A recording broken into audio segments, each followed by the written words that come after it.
Hey, how's it going, everybody? JJ Wilson is here. And for this audio recording or video, we're going to briefly touch on the anime series Record of Ragnarok that was shown on Netflix. But I did not watch the English dub, I just saw the Japanese dub on GoGo Anime. So, what are my thoughts about this show overall? I know me and my co host on the Eternal Ventures podcast, we were talking about this show. We made a couple of mentions on it. And we were pretty hyped for it at the time because we saw what the summary was about. And basically, the summary is about a war between, or a tournament rather, between the gods and the human race. All right. And this was basically brought upon by one of the Valkyries, one of the 13 Valkyries. That's in Norse mythology. So Norse mythology I'm not well versed in, so you have to forgive me. But the main one that proposed this idea of a tournament is called Brunhilde. Hope I said that right. So this is basically her idea. And like on the very first episode of that show, the gods are pretty much made up their minds that the human race needs to be dealt with. They need to be annihilated or eradicated because of their wrongful doings on the planet, and they've been sinning way too much and stuff, and it's pretty much getting on the gods' nerves.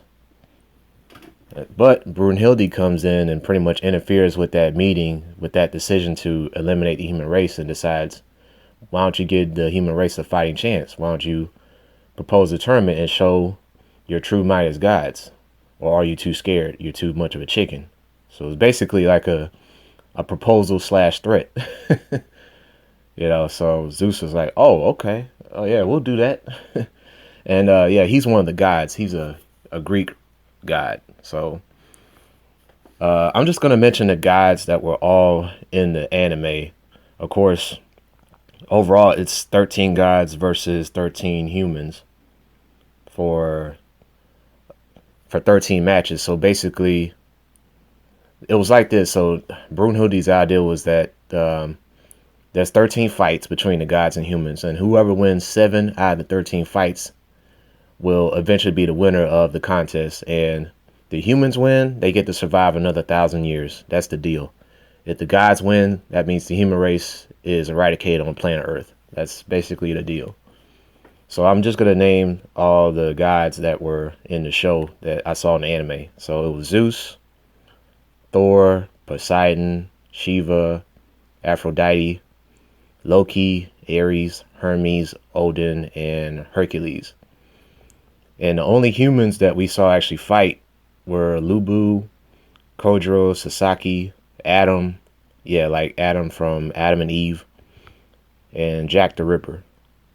At least that's the ones we saw in the anime. Of course, there are a lot more, but I'm just talking about the anime right now. I haven't seen the manga. Sorry about that. But so the other 13 Valkyries, we saw 4 of them, for sure 4 of them. 3 of them were actually used as weapons. So besides Brunhilde, you had her younger sister Gol, and I'm not sure if she's actually a Valkyrie or not, but I'm gonna get to her in a second. The other 3 women were Rangriz, Hurst, and Ranglif.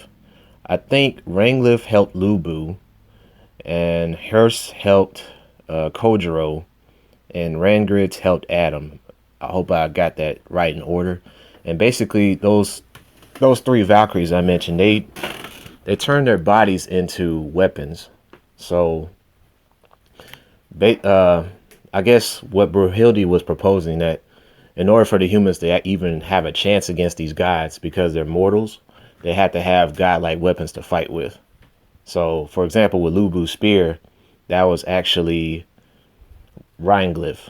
That was actually her protecting Lubu from Thor. So that was the first fight, Thor versus Lubu. The second fight was Zeus versus Adam, and Adam had help from Rangriz, I believe, with the brass knuckles. And then you had Kojiro with his sword, his long sword, samurai sword, fighting with Hurst was acting as his weapon, his godlike weapon against Poseidon. And between the three fights, I think the most surprising fight was probably Poseidon versus Kojiro. Okay, they had some pretty unique abilities, so I'm not gonna spoil exactly what they had, what the humans had in particular. That kind of assisted them in their battle, but you'll have to watch the anime to find out for yourself. So I don't want to get in too much detail. But I mean, with the show overall, guys, it was a bit of a letdown as far as the action was concerned, because it felt. I remember a couple of people mentioned this. It felt like we was watching a still comic at times with these fights. We didn't actually see what these characters were really capable of, and they were just kind of like showing picture after picture after picture of them just striking each other, and all you saw was like these flashes of colors at times, and them just kind of moving around doing some stuff, but they didn't really go all out like you would see in other animes. Basically, I would say it's not on the same level as Abaki or King and Ashura. I'll just put it that way. And the studio that made the show, the anime, Grafnifica, I don't know. I'm not sure if it was a budget issue or the fact that the company itself was just kind of lazy. I did hear that Netflix may have played a part in as to why the show kind of had a bad production quality as it was. So I'm not sure. There was some kind of rumor going on about that the staff of that studio was getting underpaid because of the deal that they made with Netflix bringing the show out. So I may have to look into that a little bit more. But if that's true, then no wonder the show flopped.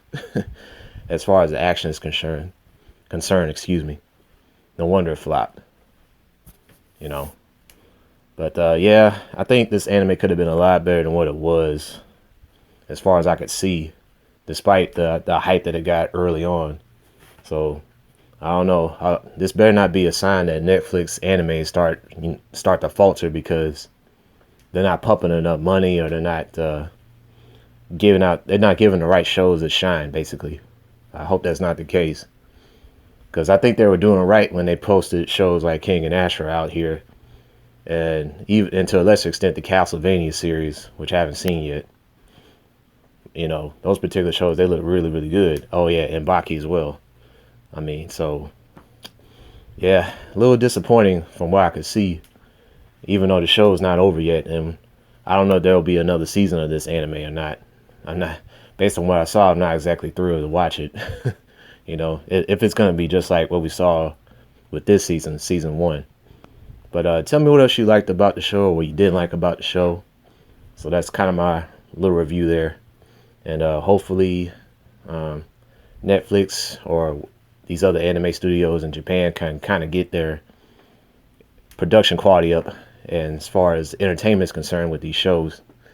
Anyway, that's it. Tell me what you guys think, and I'm out of here.